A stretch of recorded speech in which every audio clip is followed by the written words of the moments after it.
Greetings, friends, and welcome back to another episode of Dreamscapes. Today we have the inestimable, incomparable, inconceivable Calvin Pafford. I run out of adjectives, but I was going to throw a few more in there. I was thinking of them. You keep using that word. I'm not sure you know what it means. I think I don't know what it means. I think I should probably look it up one more time.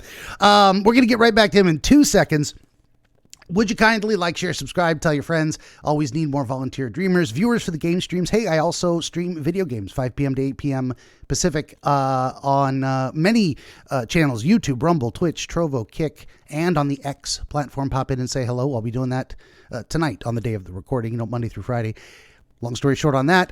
If you would like to support my work, you may do so by purchasing one of 17 currently available works of historical dream literature. The most recent, The Fabric of Dreams by Catherine Taylor Craig, lovingly reproduced, recreated, and enhanced by yours truly, if I may say so myself. Also, if you would, of course, all this and more at BenjaminTheDreamWizard.com, including downloadable MP3 versions of this very dream interpretation podcast. Also, if you'd head on over to BenjaminTheDreamWizard.locals.com, you can join the community there. It's free to join, attached to my Rumble account. And for each new video game, I have a custom cocktail I concoct. I concoct custom cocktails. I love alliteration. And you can get the recipes only at the locals account. I'm probably going to flash one of them up on the screen there. That is enough about me and the shilling. It's the longest intro ever. Calvin, thanks for coming back. It's good to be here. Wonderful. So, you're returning guest. What have you been up to in the meantime, in between time? Anything interesting or?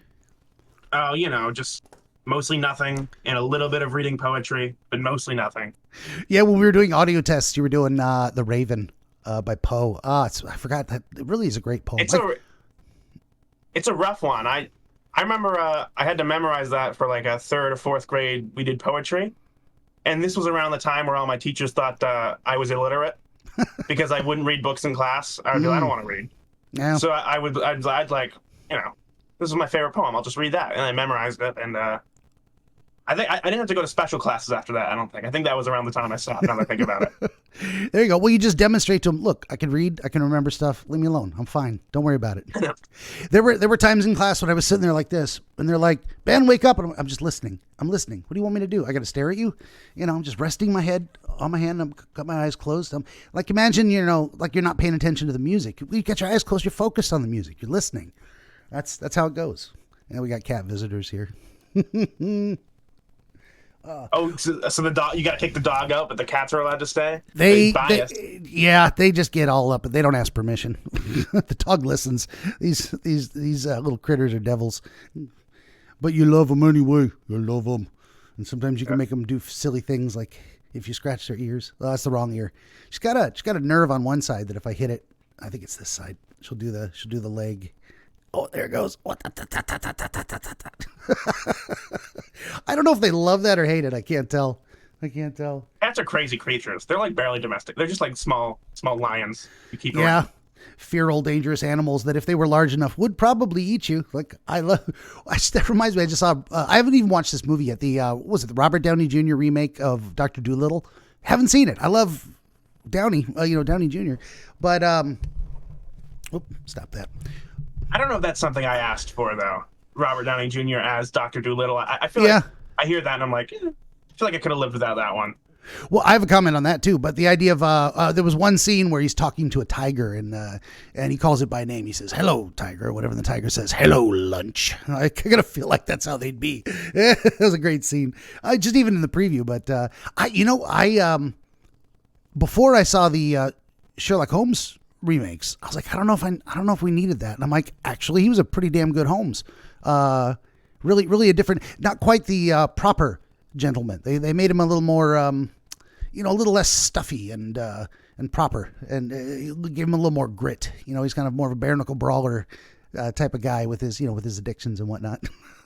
Well, I think we think of Holmes as a proper gentleman because of the time the books are written in, but true. I think for the time, Holmes was a little bit of a scoundrel. He was a little bit of a anti-hero sort of guy. Yeah, like definitely. Sort of like Odysseus. We think hero, but like to Homer, Odysseus was like the anti-hero to Achilles' archetype. Yeah, that is a very interesting point. For sure. Yeah. Well, and then a lot of the decisions he made were like, he put his crew at risk for selfish reasons. And that's not to be emulated. So this is not someone who's so in that way. What am I trying to say? He was a more well-developed character than some others. Like he's a man with flaws. He's gonna win. Actually, I think he's the only person out of his entire crew who makes it home. I think he kills all of them through his stupidity and poor choices and selfishness and different things. Like don't be this guy, even if you're rooting for him. There's better examples. Well, I think he's also was like the smartest one of the crew though. Like, true. All the other heroes were like great warriors. Achilles was like, he was the trickster. He was like, I'm gonna trick the Cyclops into saying no one did it. Yeah, it was no one. Yeah, no, what exactly. A stupid story that specific story. What a stupid. Well, and also that clever in its own way. How do we assess stories? Like the idea that they escaped from the cave by clinging onto the bellies of the critters, and he felt each one of them from the top to see, are you a man or are you a sheep?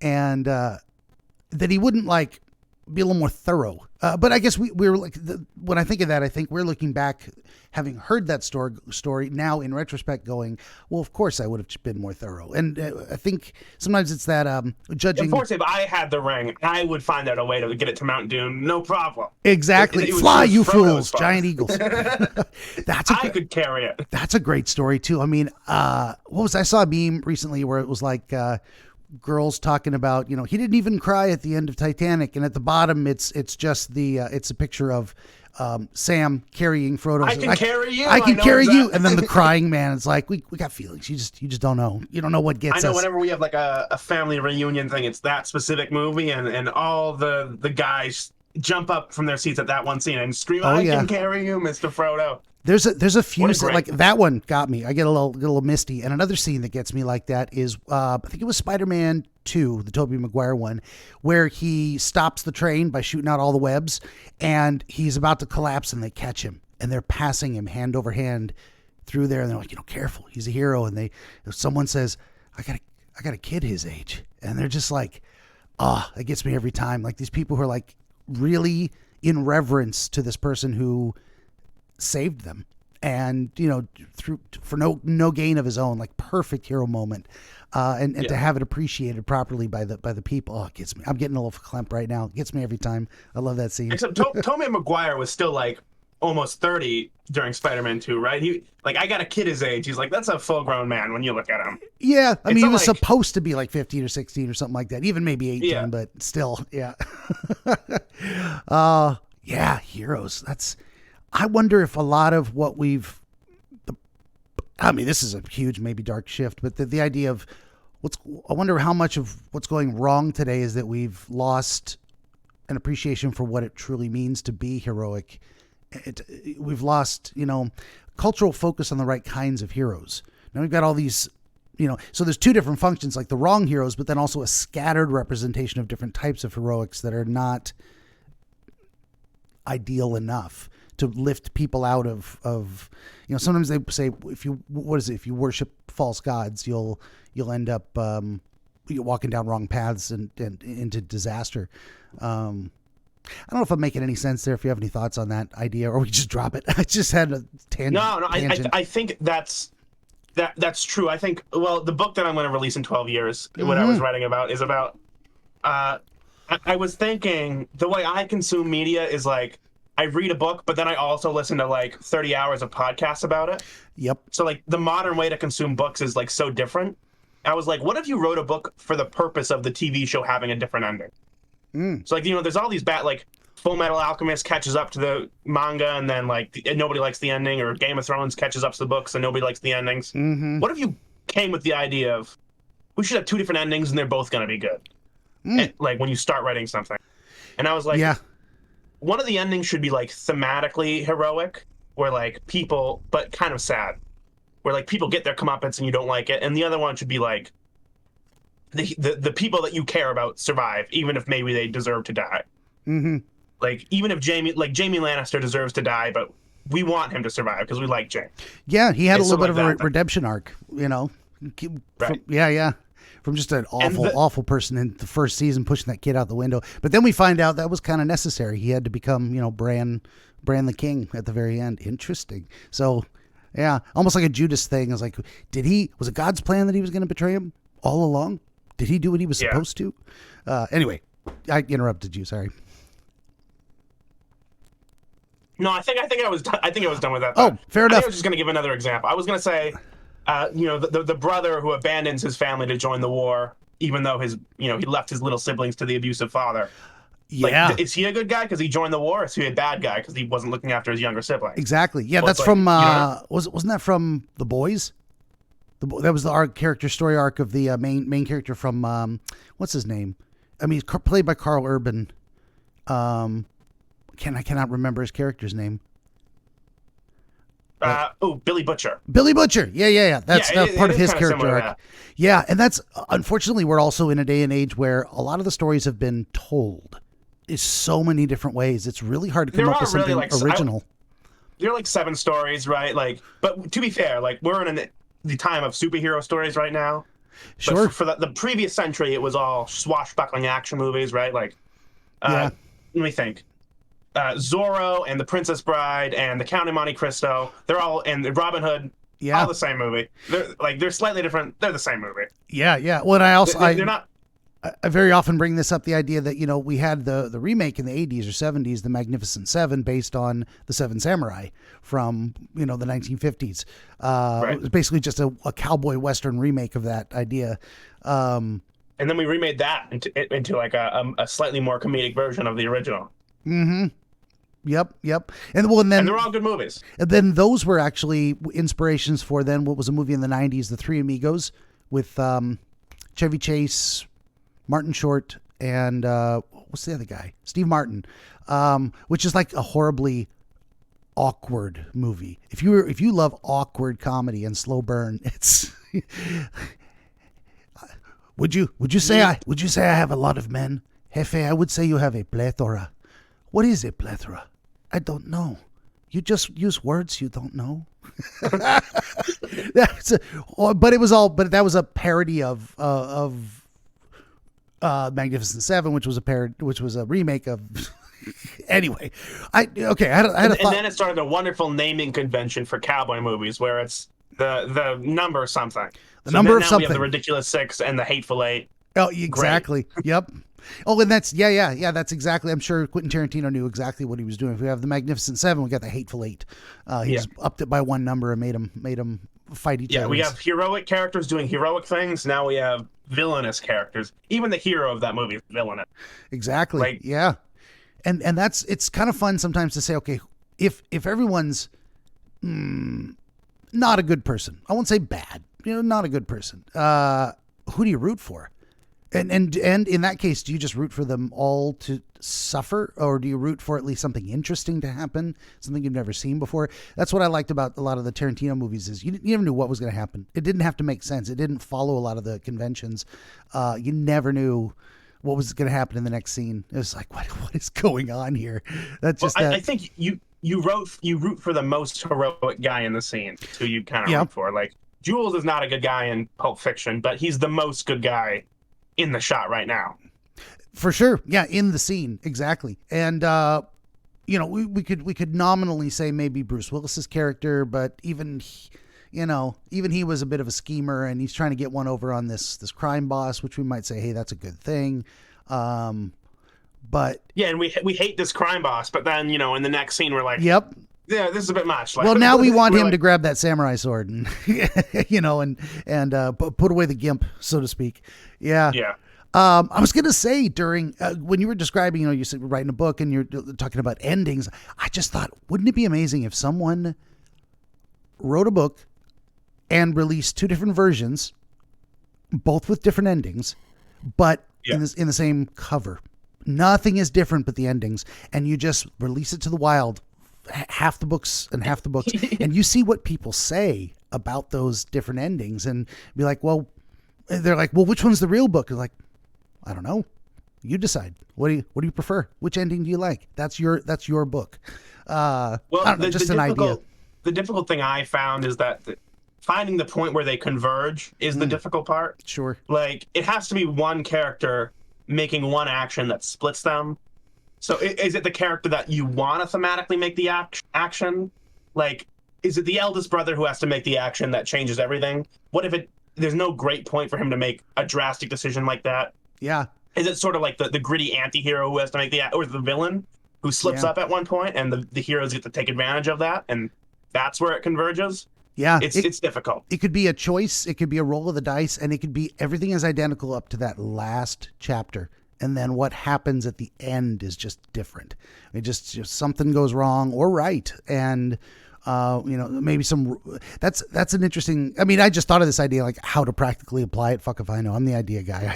I don't. Oh, I'm sorry. I thumped on the counter and her tail was under my hand. Well, the idea I was going for was that book one, if it was a trilogy of books that translates to a show, book one, season one, almost exactly the same. The split happens somewhere in book season two, and then that season is similar but different, and then by the time it gets to the third season, it's just a different story altogether. Now that would be interesting too. I was thinking one book and just the final chapter, the ending is different. Like it would be rewriting the end of Game of Thrones, where maybe Danny doesn't go crazy and try to kill everyone, and actually they get married and everyone's happy, and they build a brand new empire that is full by of the way, good people. I've heard people saying like the Danny John marriage is too much of a nice ending. But I was like, hold on. So you're saying that the nice ending of this show is like woman invades country with her army of slaves and dragons and barbarians and marries her nephew, who might be a zombie? You're like, that's too nice of an ending for you? What kind of crazy effed up book do you want? Yeah, and then does it become too predictable where it's like everything goes wrong for everyone, so you can predict, of course, this is going to go wrong for those two. No, the twist is, this is the one thing that doesn't go wrong. They kind of pull it. The twist is somebody finds happiness. Somebody finds happiness, and things aren't all fucked everywhere forever. There is. Everyone likes the Thenn wedding in the last book, where like it's Alex Karstark. John marries her to the new Magnar of Thenn, who's the wildling establishing a new house in the north. Okay. People are like, isn't it nice to have that one nice scene in like this horrible, awful book where everyone's starving to death? Yeah. And yeah. Everyone loves that. That is true. That's good. Yeah. And it's got so much possibility there. Sometimes what are we doing now in the modern world? I mean, you can always introduce new, that's why I think young adult fiction has a lot more room for repeating themes, because anytime you grab a new audience that's never heard of different things before, you can show them a well-established pattern over 2,000, 2,500 years of storytelling, and it's new to them. If I haven't seen it, it's new to me.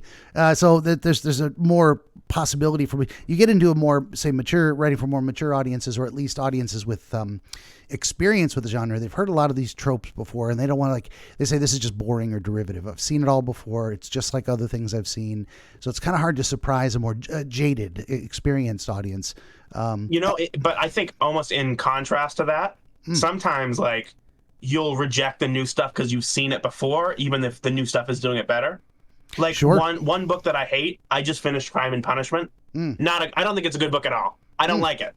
But that's because like every single trope that happens in that book, like, okay, so the Sherlock and Moriarty theme, I'm like, well, I've seen this done better in tons of newer media. Yeah. Or the idea that there are all these subplots with all these like tertiary characters that are going on around Raskolnikov. It's like, yeah, that's not like, but they are interesting. Like, in order to have like this variety of secondary characters with their own things, all of them need to be interesting.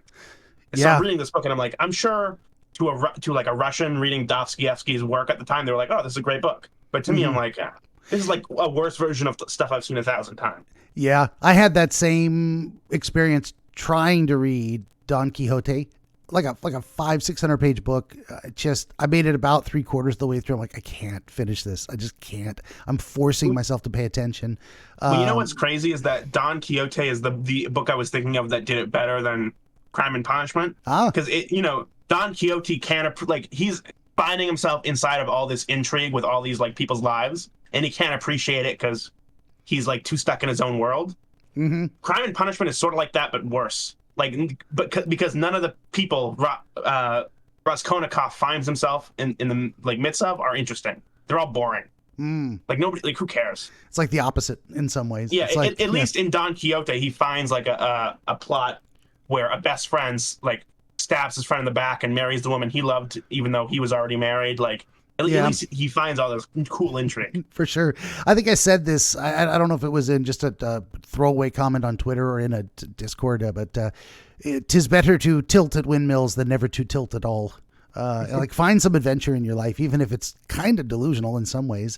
At least you're, he wanted a grand adventure, and by God, he found one. He made it up. He's like, I'm just going to do that. There was some meta themes with that too. Well, that's where I was going with the with the idea in the first place of like all this repetition, is that it's a lot easier to be earnest with and true to the trope in young adult, say, fiction, because they haven't seen it before and they're not jaded and they're not like, I've seen something 100 times before. You get into more, and I'm finding this with anime too. I'm all over the place, but I'm going to find a thread here. So in books, let's say adult fiction, you've got to be a little more subversive or playing with tropes. It's like you got to be able to acknowledge from the reader's perspective, okay, they've seen this before. How can I do it differently? Or how can I subvert expectations? Or how can I take different combinations of tropes and maybe a permutation type of thing? Or, but it's the same thing with anime. It's like there's earlier anime that was, it's Dragon Ball Z, it's Sailor Moon. It's very earnest. It's for kids. And there's still stuff that's made like that today, but you get into other stuff and there's a little more playing with your expectations because you know the trope. Okay. And that's where you get into like, so if you need to know what Sailor Moon is, even if you've never watched it, you have to appreciate the magical girl genre. Then you can watch Madoka Magica. And because it references the genre itself in the storytelling and then becomes its own version of that story on a different level.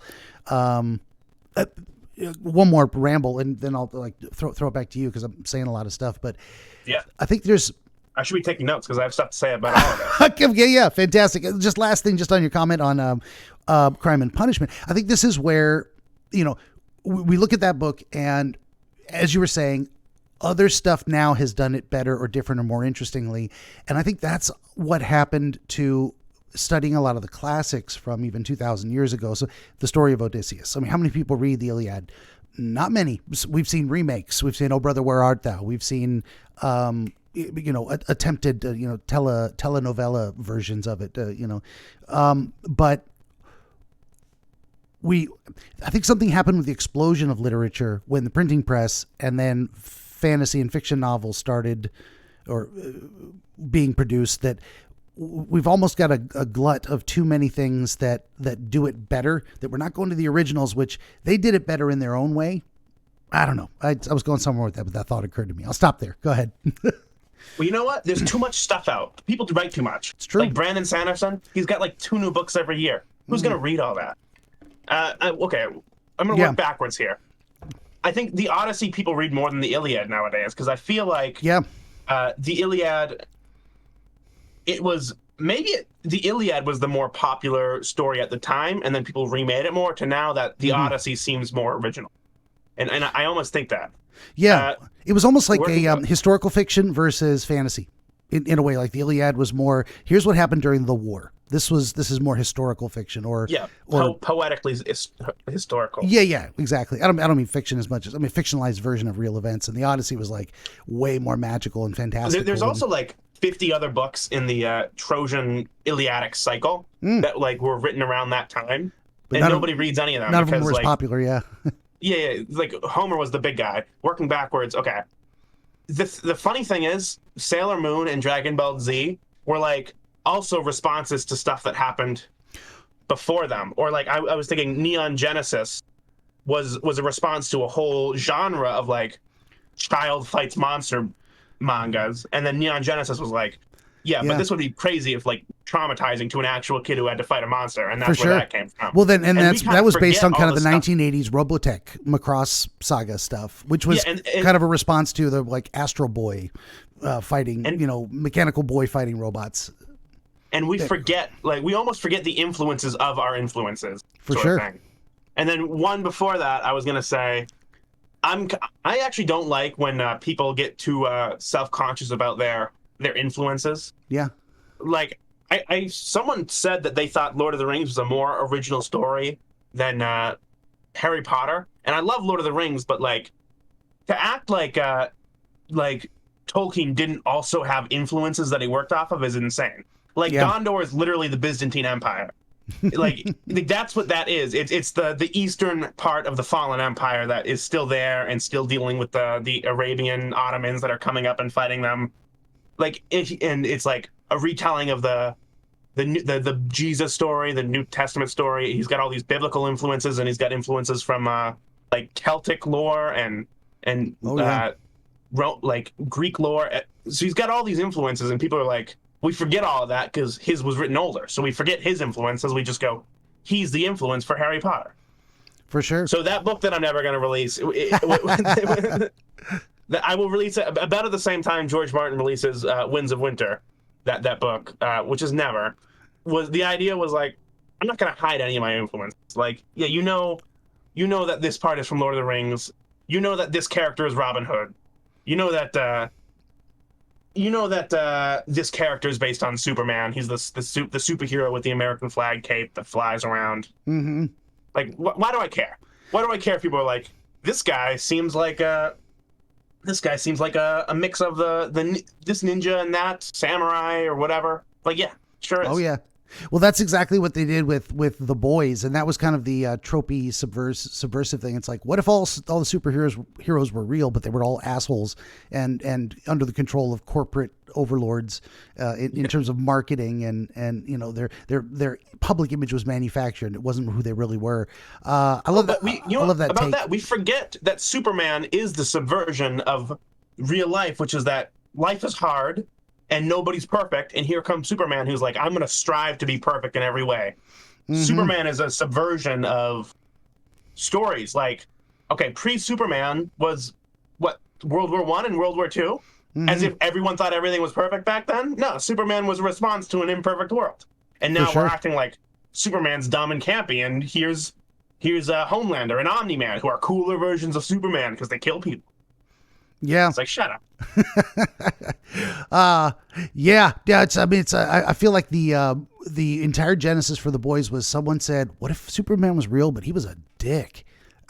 Or a malicious sociopath that just really only cared about himself and his image, a narcissist, basically, his image for the sake of how many people can he trick into loving him? Because and also, it's the idea that our heroes are also only human in a way. It made me think of that, of like Superman being an alien is like, in order to be so perfect, someone has to be literally not human. They have to be from another planet. That was as far, or another dimension. It's something fundamentally non-human. The humans are just too flawed. If we're going to have something that's so perfect, it has to be completely alien to planet Earth. That's a very interesting take on that character too, in my mind. Most of the other heroes, I'm also a big sucker for the anti-hero stuff. In terms of like, this is an open question. Is Batman an anti-hero? We would say Punisher is, but I don't even think Punisher is. I think really like Punisher, but think about the original Punisher story. Yeah, it's a revenge story. It is. Like, he's not going out and doing heroic things like with nasty means. There are heroes who, like Red Hood in the newer comics, might be an anti-hero because he does kill people, but he kills bad people. The Punisher kills people for selfish reasons. So he's a regular villain, but he's also not killing good people. So he's like kind of a villain that we could live with. Gotcha. Yeah, I guess it comes down to a straight up hero. Batman's nothing but heroic. I guess Batman comforts crying children. No, that's true. That's true. I mean, and he doesn't want to hurt anyone innocent. Okay, this is where I was going with this. I guess it all depends on how we define hero and then anti-hero. I get that there's fuzzy lines in my head. I'm struggling with the concept sometimes because it's like, does an anti-hero have to be someone who kind of accidentally does good in the pursuit of their own selfish gains? I mean, I thought it interesting. Secret Sith Lord. I love that theory. He trips over himself and saves the galaxy. Jar Jar Binks. Exactly. That's what I would love. I would love Lucas to come out and just embrace that theory and be like, "That's what I was doing all along." I swear. Yeah, that would have been the only good ending for Rise of Skywalker. Jar Jar Binks sitting on the throne, going, "Misa Master now of the universe." I was going somewhere else too with like heroes, anti-heroes. Damn, I think I might have lost it. It was an interesting idea. It's hard to define hero, and thus it's hard to define anti-hero. It's like... It's true. Superman, Batman, Punisher. Odysseus might be an anti-hero because he's like the trickster. True. Yeah. It was like its motivations. Oh, the thought I had was okay, there's a Simpsons episode where Homer has to get a new job, and he meets this guy who's like just a positive, upbeat, encouraging, really heartfelt, good guy. He sees the potential in Homer. He's like, I want to bring you in to do this job at my workplace, and I'm going to encourage you. He's got lots of really good advice for him, and he makes his relationship with his family better by telling him things. He actually improves Homer's job performance, and come to find out, he's an evil genius bent on world conquest, and Homer's working at the Dr. Evil's facility on a volcanic island it's under attack, and it's like, actually at that point I was kind of rooting for that guy. Maybe he should conquer the world. He's a good dude. He's just so my thought was to do an entire story or book or whatever movie where the evil genius is the hero, and his plot to take over the world gets foiled, and it's actually a tragedy because this guy would have been the good king. The good king. Yeah. He would have been the wise king. But the good anarcho-monarchist. Right? I'm going to be the king, but only in name, so you guys can basically do whatever you want. Yeah. I'm just going to stop active violence.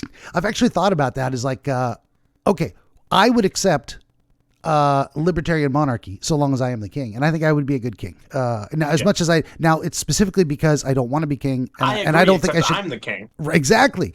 And that's because I actually don't want that power, and I don't want to control anyone's life. I would do it because it had to be done. Oh, that's where me and you disagree. No one else. I very much, I want the ability to control people's lives, but I promise I'll constrain it. I suppose, and this is the motivation of a lot of people who maybe do bad in the name of good. It's like, I believe I understand how to most effectively deal with really significantly bad problems, and it's going to take the use of force. And I've actually put myself out there on Twitter with my, 1,100, 1,200 followers, whatever, saying that I should be elected as the first and last Wizard King of Oregon for life. Mm-hmm. And this came about to my mind during the COVID days, where it was just, we can say that now, I guess, the pandemic, which was not a pandemic and shall not be named. Back in the day. Well, just watching the different state governments go, emergency, we're doing whatever the fuck we want, and people just let them. I'm like, I could just become governor of Oregon, change my title to Wizard King for life, disband the Senate, and rule with an iron fist because it's an emergency and I can do the fuck I want. Did they actually do that in Oregon though? Like I heard that online a lot, but like over here, nobody cared. Like they do it. Like, if you went to the downtown area, there was a lot of outside eating, but that was it. Yeah. Well, they do it through a lot of little in school, except nobody cared. They do it through a lot of little sneaky methods. Like this was just being discussed on another podcast I was listening to, where it's like, the state government never forced a business to have vaccine or mask mandates. They just said it would be a shame if we let someone sue you and you had to pay a bunch of money because someone got hurt because you didn't do this thing that we're not telling you have to do. We're just not going to protect you if you don't. And it's one that's like it's a little bit of a soft power thing. We didn't send thugs in to beat them over the head. We just said, it'd be a shame if something happened to you, mafia style.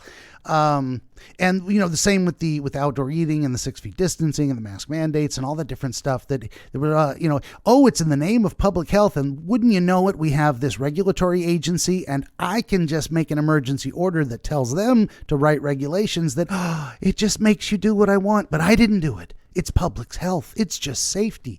So I'm like, I could abuse the fuck out of that system and do whatever I want. Everything's an emergency. We have a public health crisis. Fill in the blank. It's all public health. It's all a crisis. And I can, emergency orders up the yin yang. First thing you do, disband the Oregon Senate so no one can remove me. Done. And now elections are canceled. I am king for life. Oh, and by the way, I'm ruling as king, and here's how we're going to be doing things. It's like, if they can do it, why wouldn't I? And I'm like, yeah, sure. Elect me. It'll be the last election ever in the state of Oregon. Done. I will be king and dictator for life. Never going to happen. I'm not that serious, and I don't have a voting base. the pageantry of king. Now that I think about it, I don't actually want the lawmaking powers. I want the crown and the throne, and I want to like wave swords in people's faces, and I want to say, "Bring me some grapes," and someone holds them up here, and I like snack on them. You know, in true wizard style, we could partner up. I would rather be the power behind the throne. I would rather be like, you can be the public face. You can have all the fancy clothes and the best linen sheets and the grape feeding girls and the palm fronds and all the public glory. And I'll just tell you what to say and what to do, what policies to announce. I'm happy with that. I'll be the Grand Vizier behind the scenes. So you'd rather be hand of the king? That sort of thing? In a sense, like, you know, I think like you know, play Merlin to someone's Arthur. Like Arthur gets his support, his wisdom, his he's got someone to consult for policy making. That's kind of more. I make a as I say in full knowledge, it is a double entendre. I make a good number 2. So.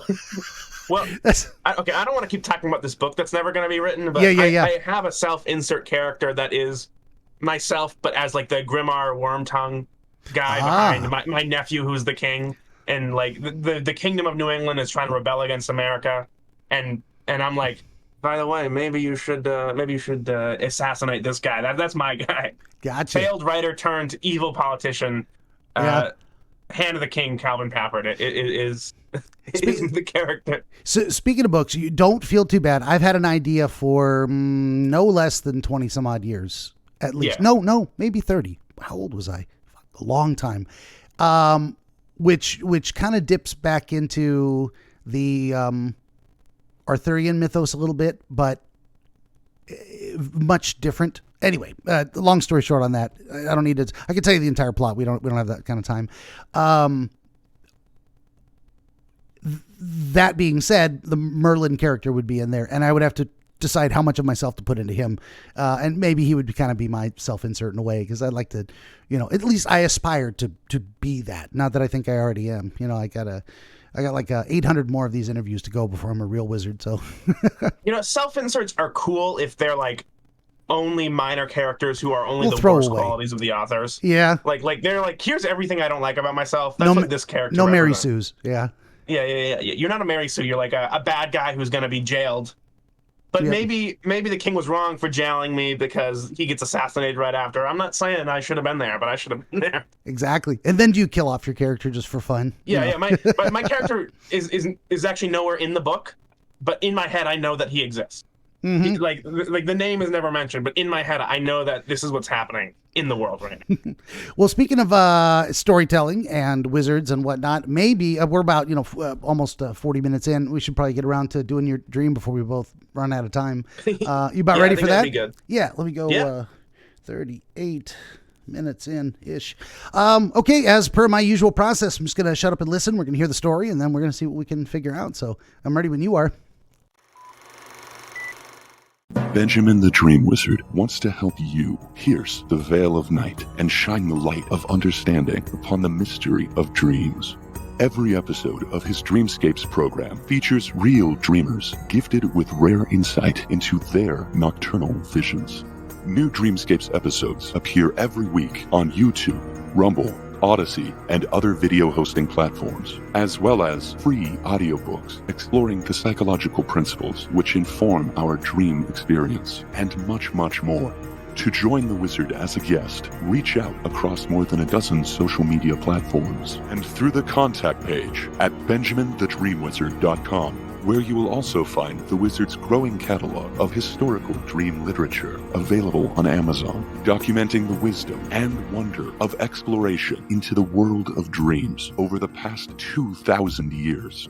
That's Benjamin the Dream Wizard on YouTube and at benjaminthedreamwizard.com.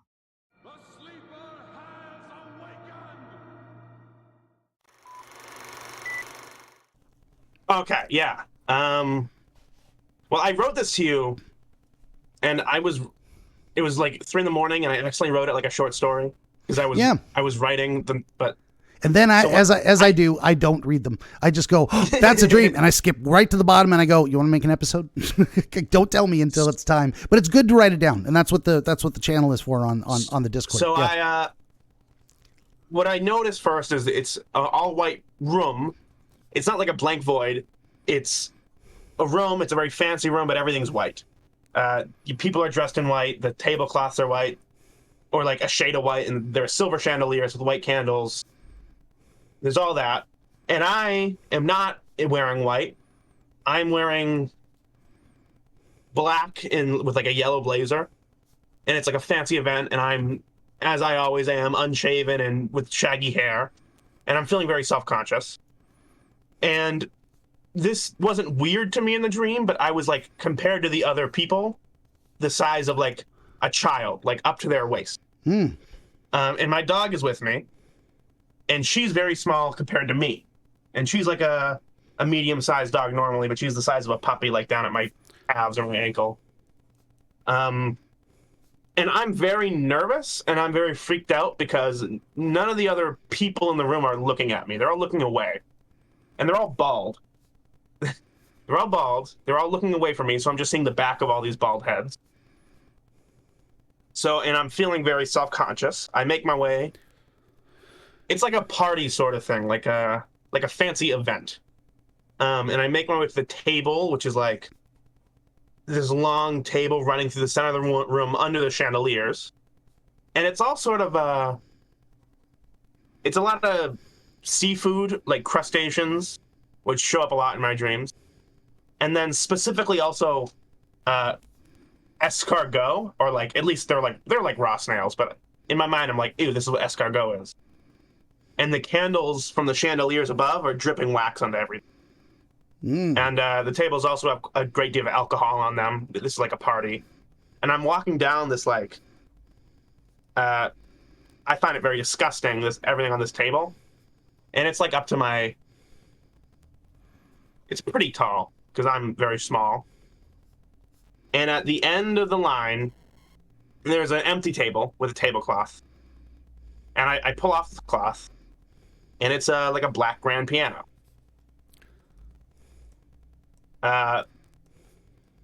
So I'm at the end of the hall where the tables are. And I lift up the lid and I start trying to play. And the piano keys burn my hands. And then when I look up, my dog is on the bench next to me, and she's like freaking out. She's like barking, and everyone is suddenly looking at me. And I think I described them as having no eyelids or lips, but I think really they had like bulging eyes, and they were like chattering teeth. But it's sort of like no eyelids, no lips sort of thing. So I go back to playing the piano, and the piano keeps burning my hand, and people are like looking at me and moving closer.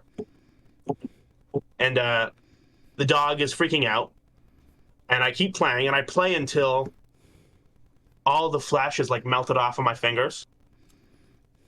So I have like these bony fingers, and I keep playing, and I realize that the piano isn't making any sound. And I look over, and my dog is like making the mouth movements of barking, but she isn't making any sounds either. And none of the people are making any sounds, and I can't smell any of the disgusting food. And I realize, as I'm trying to play this piano, that I'm dreaming. I was like lucid, and I woke up. I realized that I was dreaming while I was dreaming, but I suddenly woke up, and it was 3 a.m. So it was like an hour and a half before my alarm went off. Okay. Or would have gone off.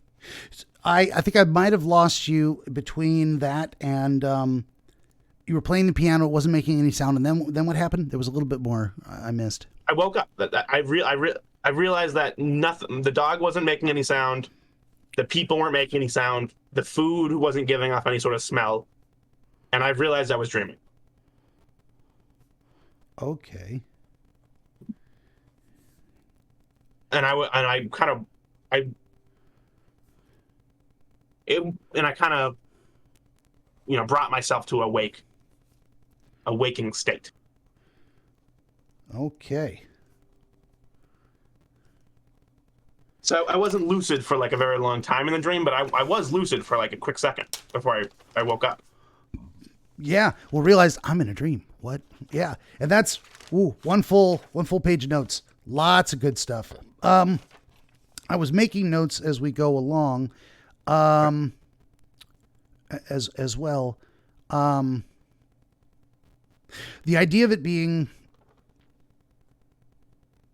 okay, we've got a bunch of different things. Let me do it this way. I'm always looking for, how do I do this better? How do I do it differently? So sometimes I want to go through it. Certainly if I'm really confused and everything's very vague, I don't know what to make of it. I think this might have been, since I wrote it down as soon as I woke up. Yeah. I came from bed to my computer. This might be like the most vivid dream I've ever had. Okay. Which is why or the most complex dream. Well, one thing that stood out is, you just spontaneously offered the impression of colors. A lot of people don't mention colors at all.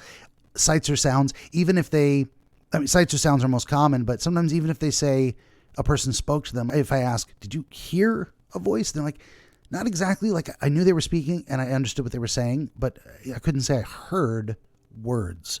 Go ahead. You know what? I was also the only one with a shadow, which I found very off-putting. I was the only thing in the room with a shadow. And I remember, because I was in the dream, I was looking at my shadow and my dog next to me, and none of the other humans that were there had shadows. Okay. And I was embarrassed about my shadow, is what it was. It was almost like I walked in and I didn't have any pants on. Yeah. It was like, ooh, my shadow's here. This is so gross. There's a lot of ways in which you were different from people or things in the room. Everything's white, you're wearing black. They're tall, you're short. They're all bald, you've got hair. So there's a lot of comparison of yourself to others or the environment. So that's what I was saying is sometimes, especially when I don't know what to make of it, I go through line by line and we explore it first. And then some of these notes that I've already made start coming to me, but I made some of these notes in there. And one of them is the idea of this, you say it's a fancy event.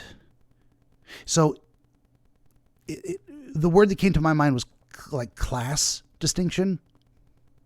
And there's a lot of ways to go with that, but I don't know if that resonates with you in some way. The idea of people in a higher class, or, the idea of being judged as being out of your league. Is that? Well, I think I was dressed to the right, level of formality. I had I was wearing a tie and a jacket. I was wearing a bow tie. Mm-hmm. I very specifically remember that. And it was a black tie. So, but it was I was wrong, and I was embarrassed about it. So, it might be one of those things where you show up and I had the right idea of formality. I didn't quite get it. So yeah, the idea of trying to fit in somewhere you don't belong in a way, or feeling yourself a pretender in some manner. If I really belonged here, I would also I would look more like the people. But it's also just noticing difference, and sometimes difference isn't a judgment, but this does seem in my mind to be leaning more in that direction of comparing yourself to others in terms of a self-assessment compared to some perhaps higher standard. I don't know if that resonates. I was definitely feeling. I was definitely embarrassed about it. In the dream, at least, I was self-conscious about the ways in which I wasn't fitting it. Yeah, and that's because you gave me so much great detail about your internal experience, your emotional experience of I think a lot of these things popped into my head when I'm like, oh, so that's how we reference this observation. It's like, here's what I saw, and here's how I felt about it. And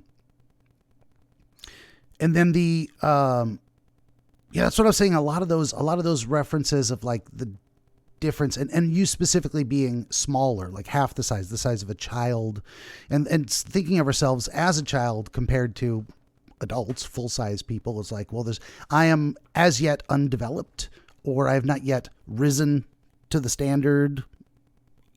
I have not achieved my full potential or something like that. And there's other things that make me think that's somewhere that this is going is towards the end of the piano playing as well. What do you think of that idea of the comparative, the size comparison? I don't do anything. I think you're probably right. You're probably right on the money with that, I think. I don't know. yeah, I mean, this idea that it's like it did feel a lot like being a kid, and you were brought to a party with like all adults or something like that. Yeah, gotcha. That's exactly it. And then interesting too of like there's no other kids my age here. You get that sort of thing. Yeah, and no one else your height. I mean, no one else is. And in a way, the height is like on your level. No one. They're all above you in a way. Like we give ourselves these very physical, literal representations of something. And you gave yourself another comparison to that as well, which was the idea of the dog then being also puppy sized, but full grown looking, just as you were full grown looking, but still puppy right. size. Like, I was child size, but I did have like my like scruffy facial hair, and she was adult size, but she was puppy size, but she looked like a adult dog. Yeah, it seems like your brain went one extra level and say, we say is A as to B is B as to C, so kind of a thing. So the difference between A and B is now reflected also in the difference between B and C, and there's this kind of like, okay, so that's where I am. You're showing yourself. Here's another representation of the same dynamic going on between A and B. There's also the difference between B and C. I want to stop there. Does that make sense? 3 levels of comparison. Yeah. Wolf is to coyote is to hyena, as hawk is to raven is to vulture. Yeah. I am as compared to these people as if I were a child, just like my dog compared to me is as if a puppy in size. Like the difference in our, and I don't know what it is, whether it's social standing, ability, confidence. There's so many layers. What is being compared? I'm not entirely sure yet, but there's the broader concept of social comparison and self-assessment. And yeah, that's what I'm writing down too. We've got self-assessment. I want to go on my margin notes. Self-assessment, comparison to higher standards, social comparison. I think we're going somewhere along those lines. You don't stop me if you're like, no, that's not it. But then there's also the idea of the shadow. It stood out to you that you're the only thing that casts a shadow. And I would say that to me speaks like another way you're conspicuously different.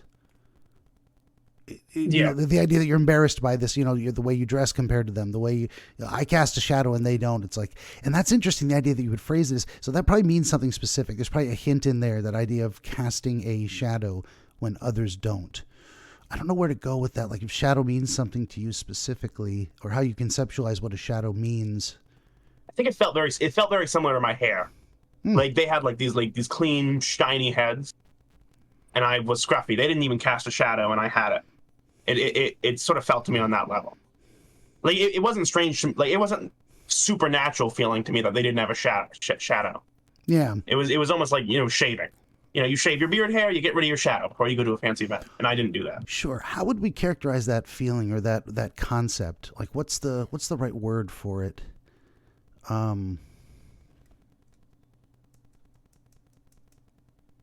Because we've got kind of the concepts of social comparison, but if someone is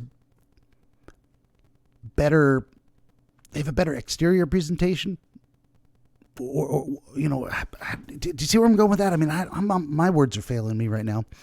There's polished versus unpolished. I mean, that would literally go to the shiny bald head. Polished, the shiny bald head. Polished, diamond in the rough. Let's write that down. Just cause. I'm going to forget I said it if I don't write it down.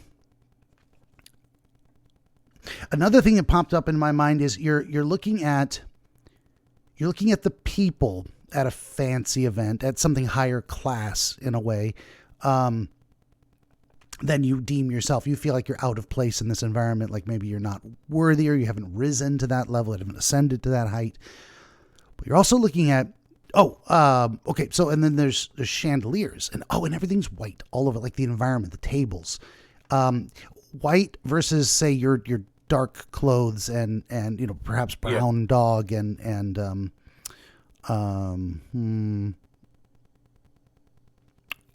dark hair compared to theirs, light and dark.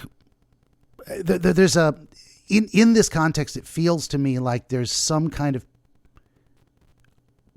like the word purity applies. Like it's the purity meaning of white. Does that make sense? Or would you choose a different word? Well, I almost think it's like I'd say it's, how do I say this? It felt like the opposite. Like a hospital is white because it's supposed to look clean, but a hospital is kind of a dirty place. Like Okay. in the same way, like, you know, escargot is like supposedly a fancy food, and they had it there, but it's gross. Yeah. Like it's almost, you know, a place that's too clean. It was off-putting. Okay. Sterile. Yeah, sterile. Oh Yeah. yeah, it like feels like something is clean, but you can still smell the bleach on it. Like that sort of sterile. Okay. That's good too. So what am I trying to say?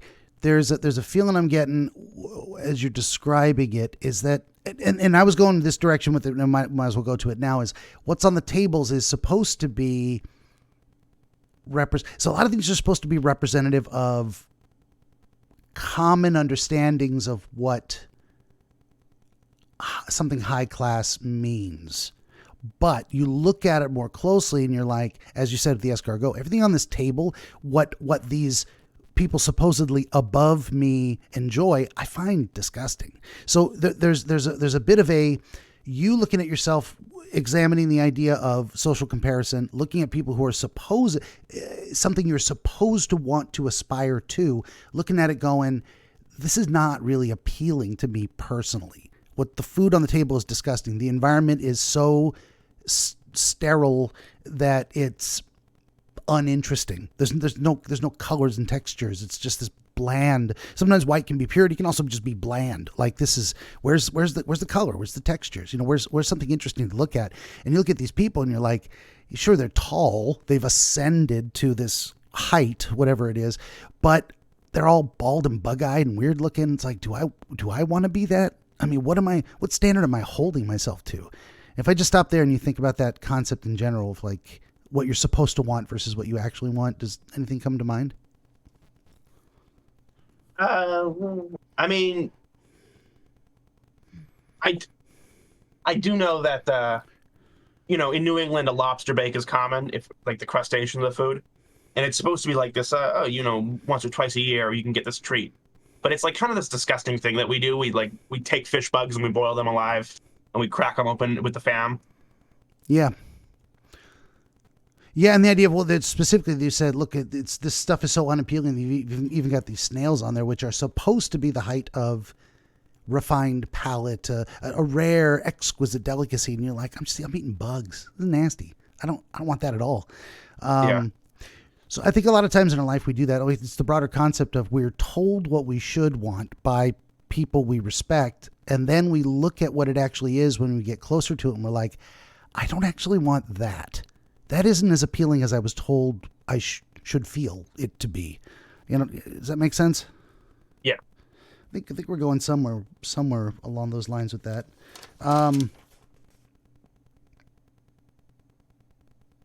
Also, that something happens where you've had this experience of examining the environment. Oh, and we never even really talked about the chandeliers either. I mean, in a white room, they're like silver though, which is also kind of like silver's fancy, like silver or gold chandelier. You know, it could have been made of brass. It could have been made of wood. It could have been a wagon wheel with just candles on it or something, you know. Yeah. But it was specifically like this. It fit with the theme of things that are supposed to be high quality and signs of wealth and success and nobility and all these higher class distinctions. But the wax is even dripping down onto the table and onto the food, I would assume. It's like just making it even more disgusting. It's like here's the trappings of all this high quality stuff. The candles are burning right above the food, and the wax is falling down, and the ash and the wax are all falling down. Yeah. One of those things is like, it's just the closer you look at each new detail, the less appealing all of this really looks. And so at some point you decide you need to move towards the front. Did that happen in a specific way, or it's like the end? It's like it's a long, narrow like hall. You might think of like a throne room where the throne's at the end of it, but instead of at the end of it, it's just kind of it ends with a wall, and I'm moving towards the wall of Okay. the event. So you kind of placed yourself at the, just beyond the entrance, and then you move towards the other end. Yeah. Well, I think I like spawn in the dream. I like, oh, hi, my dog's here. I like spawned in like the middle of the event. Oh, okay. Gotcha. Like I was just suddenly in it. Gotcha. And you realized that there was another end of the room, more to explore. And that's what I was wondering, is like, was there any sense of motivation for changing your specific location? I think it was just sort of like the natural sort of, I'm going to find a corner to hang out, like sort of thing. Like, okay. If you don't like this party, you find a corner and you set up there. Because this like, came on the heels of feeling conspicuously out of place and embarrassed. Okay.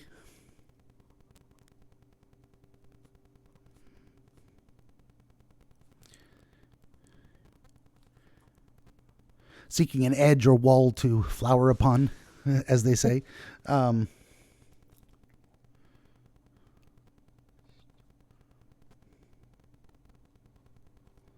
Yeah, moving, and there's a thing of like, say, if you're in the middle of the room, that is perhaps the center of attention. You're like, I would rather be on the periphery of attention. I'm not looking to be seen in this environment. Not at the moment. Not how I'm feeling.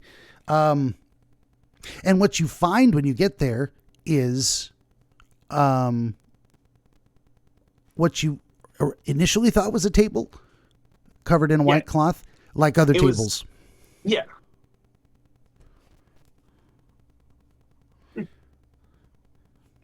It just started thundering outside. Okay.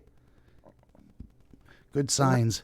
Very thematically appropriate. Indeed, Thor has visited you to punctuate your storytelling. Out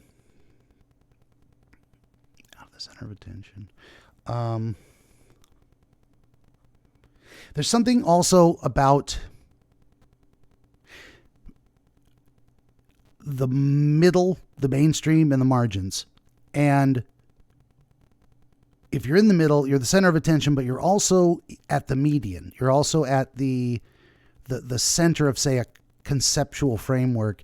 And there's something about moving to the edge that allows you to discover what looks like any other table, but it's actually a device. It's actually a tool. And but first you have to uncover it to reveal the tool. Yeah.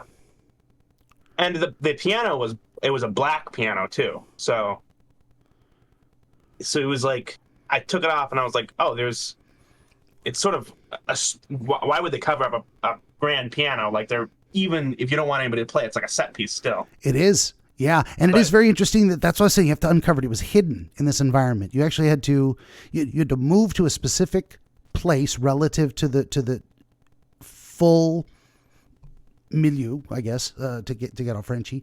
And it was only at the margin, at the edge, out of the center, where you found hidden a tool. And you uncovered it, and it wasn't white. It could have very well been a white piano. It could have been like, oh, here's a thing that was never covered. It's a white piano. It belongs in this environment, and I'm going to try to play it. No, you find something that is as out of place as you are. The words that are coming to mind are like, it's unique, it's different. It's a tool more suited to you, but that also doesn't belong in the environment as much as you don't, by comparison. And you don't have the sense that it was twice as big as it should be because you were half as small as you should be. It was just the right size for you. Yeah, I do think it was just the right size for me, where everything else was too big.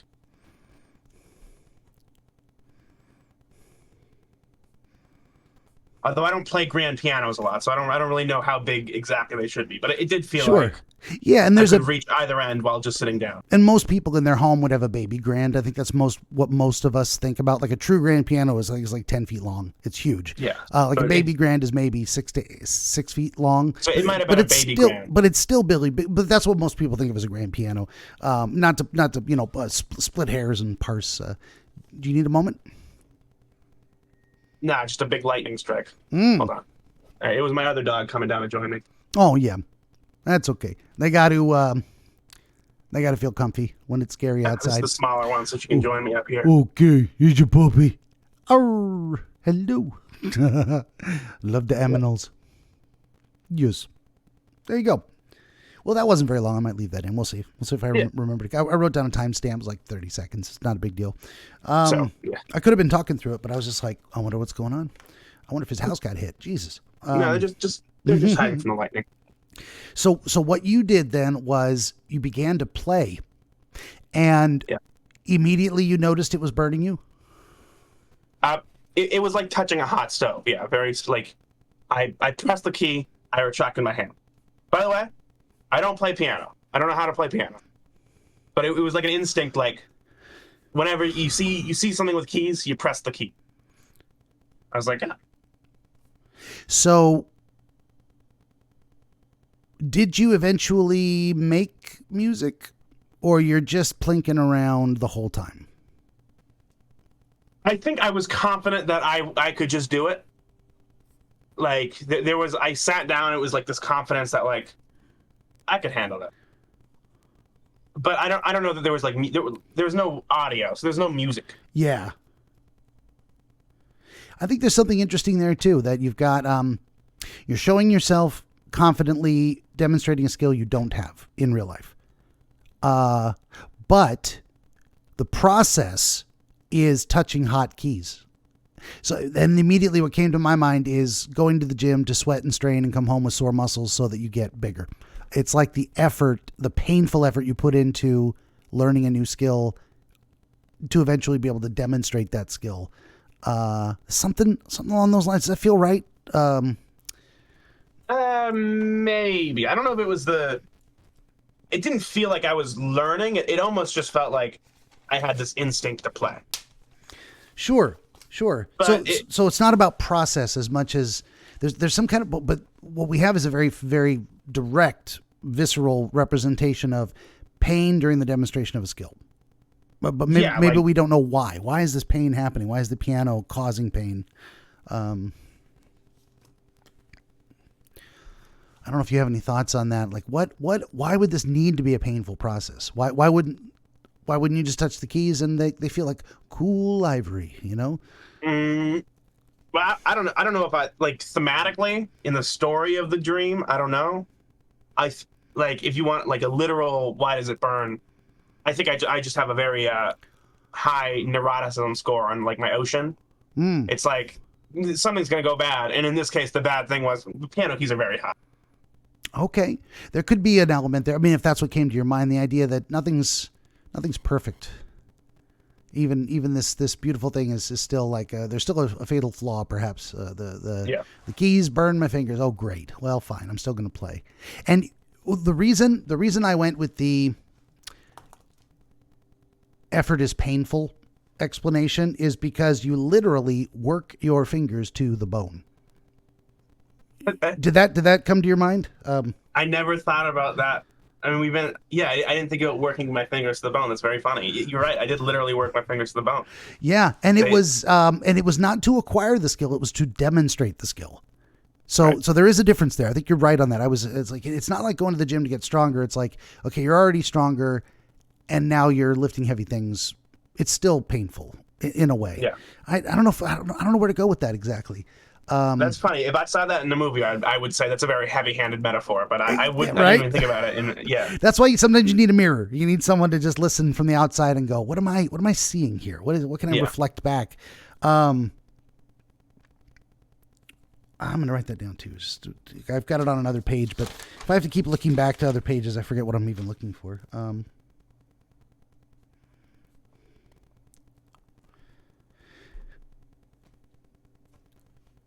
So and this is also the behavior of your own action in the dream that draws attention. It was actually what am I trying to say? Your dog sits on the bench with you. Now, did you only become aware of the dog sitting on the bench? I think I put her there. I think I lifted her up and sat her down. Sat her next to you before you started playing, that kind of thing? Yeah. Okay. And it wasn't as much or was it? Maybe I'm misremembering. It wasn't so much the piano playing itself, but the dog barking that drew their attention? I think the dog was barking in response. The dog's barking drew my attention to their attention being on me. But the piano playing did draw their attention towards me. Okay. Gotcha. So, piano equals, let's say people, attention to you, and then dog equals, barking equals, you, attention to the people. And that's interesting too. You did not notice them on your own. It's not like, and I looked up and they noticed they were all looking at me, or one of them coughed and I noticed.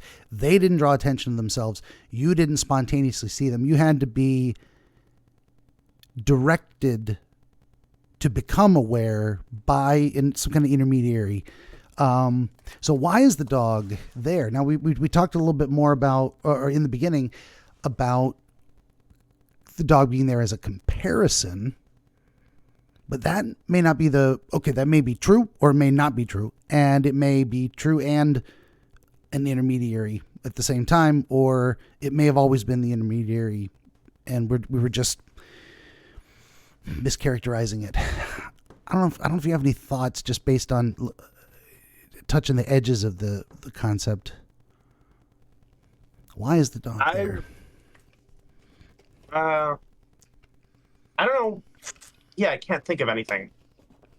I would say the dog is almost like an extension of my character in the dream, like in the same way that the clothes are. Yeah. Like, I think I'm so here too. Yeah. with the clothes, with the jacket. The dog is almost not really a separate entity. Yeah, I think so too. I think it's a piece of you in a way that maybe now there's theories which say everything in the dream is a part of you. Technically, yes, but that's not very useful. Like, what parts of you and what does it represent? Everything in the dream, just so you know, is happening in your head. It is literally happening. So those people are technically correct, but it's not a useful distinction. But the idea that, okay, well, which part of you? And so the people in the room, it's like, what thought, what concept do they represent? That's where we start breaking it down. So I think you're right to say the dog is a piece of you. It's the piece of you that directs your attention to people that are looking at you. Now you've got their focus, their attention. It's what brings your attention to the fact that other people are giving you their attention. I wish I could use other words. You know, it barks out a warning, barks out a, hey, look here. I mean, there's something to do with bark. I mean, why do dogs bark? Dogs bark to to threaten, but also to, how do they do that? They, they bark to get attention. Yeah. I don't know if I'm putting too much thought into it, or it did feel like, when she barks when the FedEx guy is pulling up, it felt like that kind of barking. It didn't feel like a play. Dog took my sock and left. She didn't feel like a playful bark. It felt like there's someone here I don't like it bark. Gotcha. Something that demands your attention. Something that needs to be addressed or observed. Hey, look here. Not I'm comfortable. Let's play. It could be as simple as that, and probably is.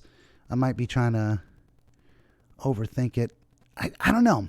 Just something's teasing me. I was like, why? I guess in some ways there needed to be a mechanism for your attention to be drawn to there. But it's like, why did you need the dog there? Maybe it's saying something to yourself about, like, you're not always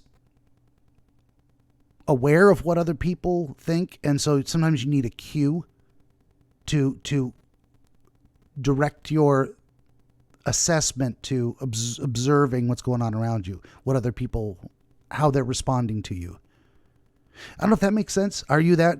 I'm that kind of way. Sometimes I don't know what people are thinking or saying because they haven't told me, and I'm not picking up the cues. And I would need a third party or some other kind of thing to say, hey, by the way, here's what you don't notice is happening right in front of you. Pay attention. Yeah, I feel like people say that to me a lot, but I feel like they're wrong. Fair enough. I feel like I do notice, and I feel like I was right the whole time. That's how I think. Okay. Fair enough. Fair enough. So that would be a significant difference in our experience. I mean, sometimes I do. Sometimes I do pick up what you're putting down, and sometimes I'm completely oblivious and they're like, I mean, so many examples throughout my life. Like, did you know that person was trying to be insulting? I'm like, no, we were just having a conversation. They were saying some interesting things. I'm like, no, they were making fun of you. I'm like, didn't get that at all. At all. Like, the thing you said, maybe that was not appropriate. I was like, it wasn't appropriate, actually. It's more likely that I would say something inappropriate. And I'm like, well, see, here's the thing is I can't, what did I get? Actually, everything I say is the right, appropriate thing to say in the moment. If That's you what I'm take it saying. the wrong way, you're the one being inappropriate. Yeah. What I miss is that they took it to be inappropriate. Not that I thought I actually was, but that they were offended by that. They were offended by it, and I didn't catch that they were offended by it. No, you weren't. Yep, exactly. You said something offensive. Actually, I did not. They chose to take offense, and I didn't notice. That's more like what it is. And I wasn't wrong, and I apologize for nothing. Good day, sir. Actually, what happened is you offended me, and I was gracious enough to take your apology. Absolutely.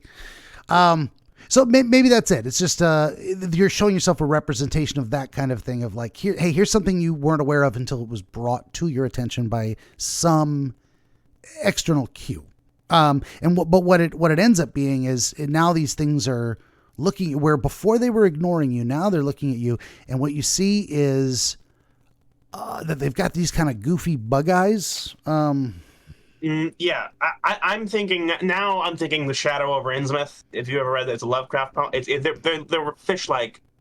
Their eyes were fish-like. They were big. They were bulging. They looked like they didn't have eyelids, and then their teeth were like.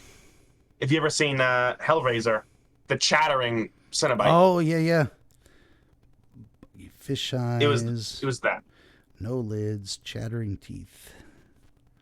I wrote that down before. So not only do you feel out of place, you feel what you are.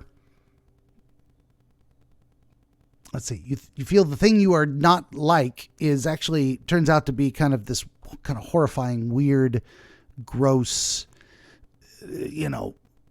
disgusting thing. Yeah, like, inhuman. Yeah. It's almost like a confirmation that every step of the way along this thing, you're like, here's something I should, or I've been told I should want. But the closer and closer and closer I look at it, the less appealing it is. And the less human it feels in a way.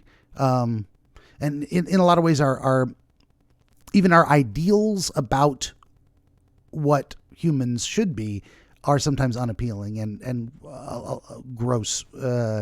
So there may be something going on in that genre, in that direction of thought. I think I figured it out. What's up? This whole thing represented the presidential press center.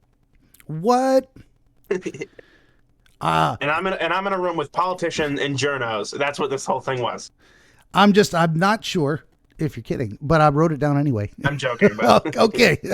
Well, it could be. It could very well could relate to politicians and journalists. Like that may have been, if that popped into your mind, that may have been a genre you're looking at. Like, no, genre. I keep using that word. Like an area of focus, a slice, a layer of analysis of a particular type of situation. I don't think I would feel. Okay, number one, I'm not very comfortable in social gatherings to begin with. I certainly would not want to be in attendance at social gatherings with really high standards for very specific behavior that is appropriate and certain tastes that are demanded of you, and demonstrations of social appropriateness and signals of value, of virtue signaling, but like with dress and mannerisms. That's very much not my comfort zone. That's not a place I would enjoy being. I would not want to be there at all. I would actually probably never show up. I'm not going to an award show. I'm not getting up on stage. This is not happening. That kind of a thing. I think I like kind of the idea of like a black. I like the idea of getting ready for a black tie event, but I don't think I'd actually like it in the moment. Hey, my D100 is not a ball. Don't touch it. Whatever you do, don't eat it or chew on it.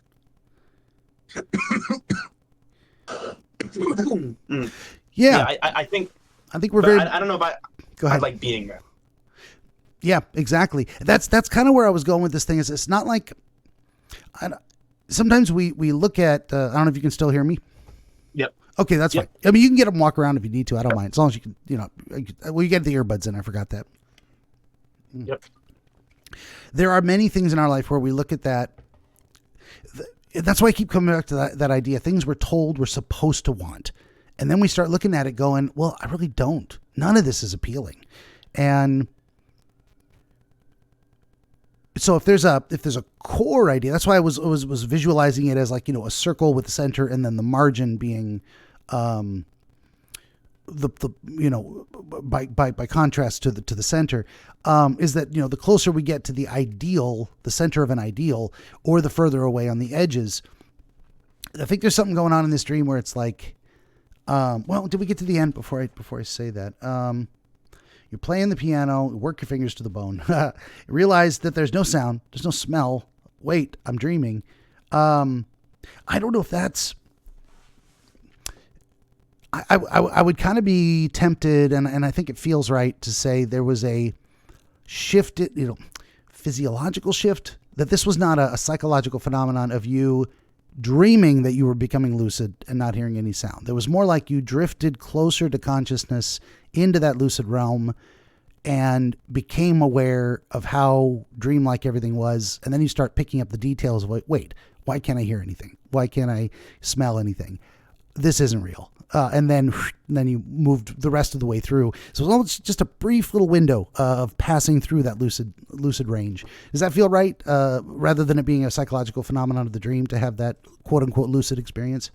Yeah, I think so. Okay. But I do think that like maybe I was waking up anyway, and I was like, this was just a moment. But sure. It is weird. It is kind of weird to wake up at before the alarm. And it's not typical to have lucid dreams? Nope, I never. Okay, gotcha. Yeah, I wish I knew what that was like as well. I mean, I've had the experience of, what is it? Suddenly, I didn't get to do any of the fun lucid dream things. Exactly. Like, I'm dreaming. Get out of this party. Yeah. What the experience? Go. The closest experience I've had is where I would say, I suddenly become aware that I was dreaming a moment ago, but I'm no longer in the dream. Like I don't think I've ever had an experience where I'm like, I am still in the dream and I'm aware of it. It's like only an after the fact, little post hoc awareness of like, oh, I was just dreaming. That's what that was. But now I'm not. It's the first moment of realization that I'm awake, that kind of a thing. But I most often don't remember those. I know that's a real phenomenon I've had before. So yeah, I mean, so broad strokes, what do we got going on here? It does seem like there's a lot of, or the whole thing seems to be looking at like maybe choosing a path forward in life and considering options like, what do I want? What have I been told I should want? How does that really make me feel? When I've attempted these things before, I feel awkward and out of place. So whatever this ideal is, that's not where I feel at home. It's not where I feel comfortable. But if I move to the edge of this experience, if I'm more on the margin, if I do things differently, my own way, if I find the tool that suits me because, it's not part of the white sterile background, it's a black, like I'm in black. And so we're equally, this is a tool that fits me. I can demonstrate skill, even though it's maybe painful to do so, because nothing's ever easy. And the people who are in that environment, I was told I was supposed to want, when they turn their attention to me, they realize I don't belong there either. And I look at like, I don't really want to be here. I don't want to be a part of you either. If I phrase it that way as a kind of a narrative arc across the story, anything come to mind, or does that feel right? Or I mean, it feels right as a description. It almost feels like I'm moving to the edge of the party. It feels like I have this theory about which is you should conform, but like only 75%. Like you shouldn't be one of these freaks that just does whatever no matter what. Like, you still have to wear a tie to a wedding, but maybe you can wear red sneakers. The red sneakers. Sure. Or you can wear a suit, but you can wear like black jeans. Be kind of cool. Chain. Yeah. Yeah. I mean, and that assessment of the dream, I think, kind of fits with your personality. What little I've managed to glean of it from talking to you is that, there's only no, you got the whole personality down. Well, there's only so much conformity that, I think you or I feel comfortable with. What is it? Let's see. There are people who feel strongly if you don't shower once every single day, that's gross. And I look at myself like, yeah, but I didn't do anything yesterday. I didn't even break a sweat. I'm freshly clean and I'm still clean. I'm going to skip a day. And what I do is, I don't shower just because someone told me they think I should, but also I just don't tell anyone because I don't want anyone to think I'm gross, even if I skip a day. You shouldn't shower because it's normal. You should shower because you really need filthy. it. Yeah. And then some people say, well, you're filthy every day. I'm like, that's not my standard. So I'm just going to go ahead and not do that. Even if you look at me funny with bug eyes and chattering teeth, whatever. It's different in the winter and the summer too. If it's a hot summer, you should shower every day. Or at least rinse off with a hose outside. That's fine. Just wipe the sweat off the grime. Otherwise it gets sticky and things start to smell. And that's the other thing too, is I wouldn't. But I conform to social norms in terms of if I'm going to go out in public, maybe I hit the pits with the deodorant. Just cause it's I don't want to gross anyone out. But there's a limit to my conformity, and I am very significantly abnormal, fringe, different. I mean, I'm a crazy person who calls himself a wizard. I'm a little strange, and I think that's there are more greater and lesser degrees of comfort with being socially different, and everyone has their limit on how weird they are willing to be in terms of how much it ostracizes themselves from the social norm and other people. So the question then becomes, when this dream happened, was there anything in your life that was going on where that became a relevant question? You were interviewing for a job. You were considering going to a wedding, a party. You were, thinking about your future in terms of what do I want to be, job opportunities. I mean, anything going on when this dream happened? Well, I don't think so. Like, I feel like it's been pretty okay. The storm is picking up. My dog's really freaking out. Oh, I think that I think it's been pretty normal. That's why I was so weirded out by it. I was like, this is kind of a really story-esque dream that just happened out of nowhere. Gotcha. Okay. Well, we can't always relate it directly to things, and sometimes those things are so subconscious that we have the thought, we have the perception, but it's not linked to anything. We don't know why, we don't know what inspired that. It could be as simple as a passing throwaway thought that happened for a fraction of a second in the middle of a busy day, and we just couldn't let it go though, so we had to go back to it later, even though it wasn't a topic of long pondering in the middle of a still moment. But yeah, I think hopefully if you meditate on it, let it percolate in the background. Now that we've talked about it, something might come up and you go, you know what? I think that was related to this one experience I had on this day that just couldn't come to mind during the interview. I think it's a maybe a relatively constant theme. Oh, okay. There's that too. I actually had almost the opposite experience. They threw a birthday party for my mother, and I was like, you know what? I'm wearing a tuxedo. And it was like at a sports bar. It was like a sports bar, and I was like, I'm doing tuxedo. Yeah. You could overdress for an occasion. I mean, how close was that event relative to the dream? It was 6 months. It was the beginning of the year. Not close at all. Yeah, fair enough. No. That's okay. Yeah, no, maybe it is a constant theme. And probably this type, if you pay attention, maybe other dreams of this type will come back and you're like, okay, well, it's asking the same question. You're trying to dial in what you think is reasonable or what feels the best for you in terms of where do I fit in? How much do I want to fit in? How much do I have to fit in because it's necessary to just go along to get along? Yeah. I did wear a suit last time we did this together. Oh, I was wearing this. That's right. Well, there's a phenomenon that happens sometimes where someone contacts me and they say, hey, I got a dream for you. And then we make an appointment. And well, because of their busy schedule and mine, we can't meet for like a month. The night before they talk to me, they have another dream. They're like, we got to do this one. And something about their brain knowing they're going to talk to me tomorrow says, don't waste this opportunity. Here's something even better. And their brain gives them a new dream experience to talk about that's even more important to them. But this actually happened differently with you. Is like you had this dream and then reached out to me and said, hey, I already had the dream. And then we are talking about that dream. I think your camera just froze. Can you hear me? Yeah, completely frozen. I wonder, am I getting a message here? Let's look. Did something just happen? Maybe. Oh, it might have killed the connection entirely because you're having stormy weather. If you don't come back in a moment, I'm going to wrap up the show because I think I was about to do that anyway, and I think we got as far as we could go. I'm going to say,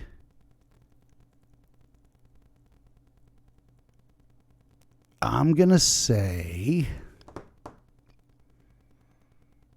was hoping he was going to come back in just that moment. I think we're done. I think that's the end of the show. That is plenty long enough. We talked this thing to death.